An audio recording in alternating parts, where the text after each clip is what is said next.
Welcome to a video on how to get good at the imp, perhaps the most erratic motherfucker in the game. Players who are able to master the art of bunny hopping like a professional prostitute will be able to get more players bitching about them than the number of players who actually gave a shit about Battlefield 2042. Let's get started. The imp is a fast mobile assassin class who specializes in erratic movement and quickly assassinating his enemies. They have a measly 75 health, making them quite fragile though they are tiny in size, and are a part of the 5-way tier in being the fastest class in the game in terms of base movement speed. Imp also has 2 additional perks that enhance his mobility. Firstly, he is the only class in the game who only has a 25% speed penalty whilst aiming, as opposed to a 50% speed penalty like every other class. He also has access to a double jump, which allows him to hover in the air for 1 second, as well as cross ledges that typically most classes cannot cross. This allows him to be extremely evasive, dodge deadly attacks, as well as take alternate routes that most classes either struggle with or outright cannot take. Imp's primary weapon is a pair of close-range blasters that have intense recoil and a lot of spread, along with the projectiles fired being relatively sluggish in speed, so you will struggle quite a bit at mid to long range fights. The weapon fires at 800 rounds per minute and has 35 ammo per clip before needing to take a speedy 1.5 second reload. Each shot fired can deal 5 damage for a normal hit and 6 damage for a critical hit. However, the weapon does have damage drop off, with it going down to 4 damage for a normal hit and 4.8 for a critical hit at medium range. With the intense recoil and damage drop off working against you, you'll want to wait until you're within close proximity of enemies, preferably with either their backs turned or if their attention is taken by something else, before you begin firing at them, as to give them little time to react to your presence. The imp's first ability is the gravity grenade. This unfair gravity trap will cause the imp to launch the grenade forward a short distance. The grenade will activate upon making contact with any surface or enemy, so you can either lob it long distances to catch enemies off guard or throw it at the floor for instant activation. Any enemies caught within the radius will be pulled to the top center of the projected sphere and held in place for the next 2.5 seconds, during which they will turn around slower and will be unable to use their abilities. You do not need to have line of sight with an enemy in order to catch them, so you can quite literally chuck this shit at a wall, and if some unfortunate idiot happens to be on the other side of it, they will quite literally be pulled towards the wall. This makes the ability great for isolating lone targets or to put multiple enemies into a fatal position that ends up getting them killed. The gravity grenade, however, does not work against roses and Enigma or chompers that are underground.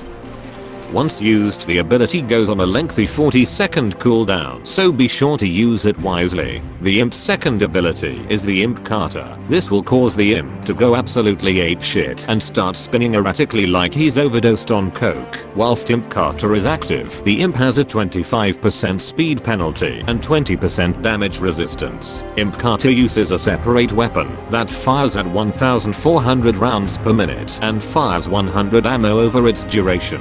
Each shot fired can deal 3 damage for a normal hit and 3.6 for a critical hit, which drops down to 2 for a normal hit and 2.4 for a critical hit at medium range. Imp carter automatically locks onto enemies within a 20-meter radius and can also lock onto enemies that are above or below you. This makes it great for when dealing with a bunch of enemies who don't notice you, or if you're in the middle of a chaotic fight and everyone's attention is currently taken. It can also be useful in taking down drones should they fly too close to you. Once used, the ability goes on a lengthy 35-second cooldown. Imp's final ability is the Call Mech ability. This has the longest cooldown out of any ability in the game, at 2 entire minutes, so you will have to wait quite a while. However, once it is available, it will allow you to summon your almighty Z-Mech and take control of it. The Z-Mech is a powerful titan killing machine that is massive both in size and health pool. The standard Z-Mech has 350 health and moves at average speed, making it very beefy and durable. The mech also has 25% damage resistance against most sources when being shot from most angles, though this damage resistance does not apply if the glass window on the front of the mech is hit. The mech lasts for up to 90 seconds, or if the mech is destroyed, whichever comes first. If you are vanquished whilst in the mech, you will not be able to be resurrected, so do keep this in mind. The mech's primary weapon is of a very powerful laser cannon that works on an overheat system. The recoil and spread are not as intense as the imp's weapon, so it does make it much more flexible at longer distances. The weapon fires at 825 rounds per minute and can fire for up to 4.33 consecutive seconds before suffering an overheat, making it unable to be used for the next 4 seconds. Each shot fired can deal 9 damage for a normal hit and 10.8 for a critical hit. However, the weapon does have damage drop off, with it going down to 6 damage for a normal hit and 7.2 for a critical hit at medium range. This powerful laser cannon allows you to melt through most classes in under 2 seconds. The intense amount of damage can pretty much instantly assassinate enemies if they do not see you coming, and can still be useful even at mid to long range, though you will have to keep its long overheat penalty in mind, for it will make you vulnerable for quite a long time if you use it too much. The Z-Mech's immense bulk can also be used to destroy teleporters and other deployable objects by simply standing on them.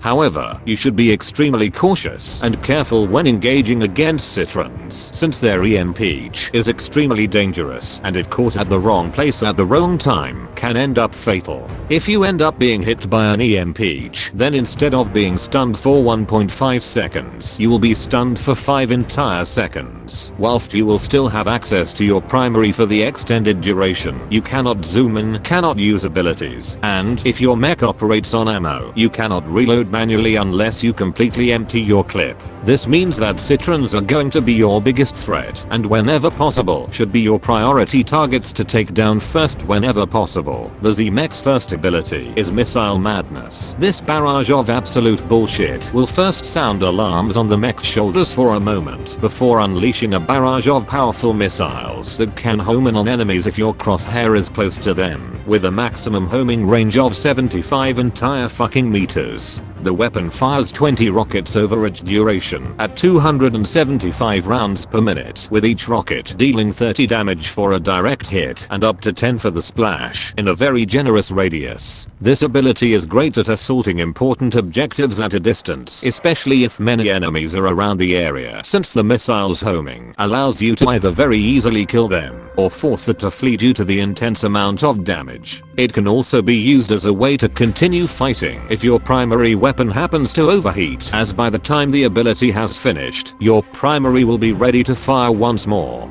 Once used, the ability will go on a 20-second cooldown. The Z-Mech's second ability is the Robo-Stomp.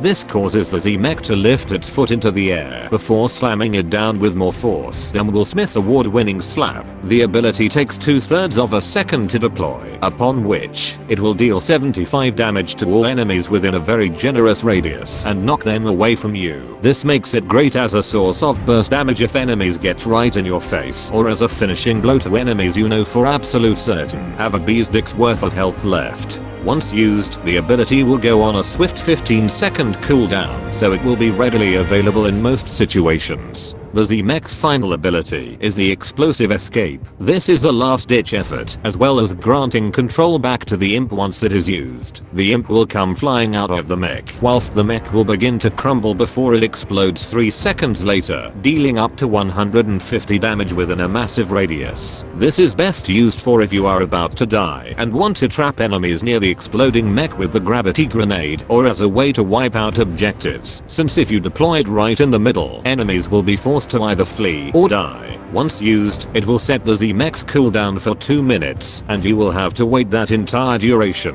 before you can call in a brand new one. In terms of strengths, imps are very fast and agile and can trap plants with their gravity grenades or cause chaos with their imp carter and Z-Mechs. The mechs can also be used as a way to brute force objectives, either to claim them or at the very least force enemies off them. Lastly, they can be very powerful assassins and can be great use in taking out key targets whilst unnoticed. However, imps are very fragile, having only 75 health, making them weak against splash damage from most sources. Their mechs are also heavily threatened by EMP, which can very easily shut them down. Lastly, because of the nature of how powerful mechs are, you will be a priority target, so you will often run into 2 or even 3v1 scenarios.